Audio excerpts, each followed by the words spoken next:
ரொம்ப துணிச்சலா, அதுவும் அதிவேகமான ஒரு துணிச்சல் அப்படிங்கிறது ஒவ்வொரு ஜாதகர்கிட்ட பார்க்க முடியும். அதாவது பென்சில் ஆட்டம் அப்படியே விழுன்னு இருப்பாங்க, ரொம்ப போல்டா இருப்பாங்க, ரொம்ப தடிமனா இருப்பாங்க, அவங்க கிட்ட அந்த போல்ட்னஸ் இருக்காது, அப்படியே பென்சிலாட் இருப்பாங்க.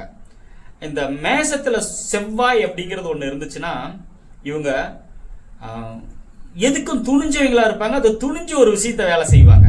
அது மட்டும் இல்லாம ஒரு பய உணர்வு அப்படிங்கிறது வந்துட்டு அவங்களுக்கு சீக்கிரமா உருவாகாது. காரணம், ஒரு வேகமா முடிவெடுப்பாங்க, வேகமா செயல்படுத்துவாங்க. இது ஒண்ணு. அது மட்டும் இல்லாம இவங்களுக்கு ஒரு விதமான புகழ்ச்சிக்கான இடம் அப்படின்னு சொல்லலாம். நல்லா இவங்களை எப்பயுமே ஒரு விதமா புகழணும். புகழ்ந்துட்டா போதும், அவங்க என்ன பண்ணுவாங்க, அவங்களுக்கு ஒரு புகழ்ச்சிக்காகவே சில விஷயத்தை செய்வாங்க. யோகம் ஜோதிட மையத்திற்கு உங்களை வரவேற்கிறோம். உங்கள் நல்ல காலம் இதோ தொடங்குகிறது. எங்கள் நிபுணருடன் ஆலோசனை பெறவும், தினமும் பலன்களை அறிய சப்ஸ்கிரைப் செய்யவும்.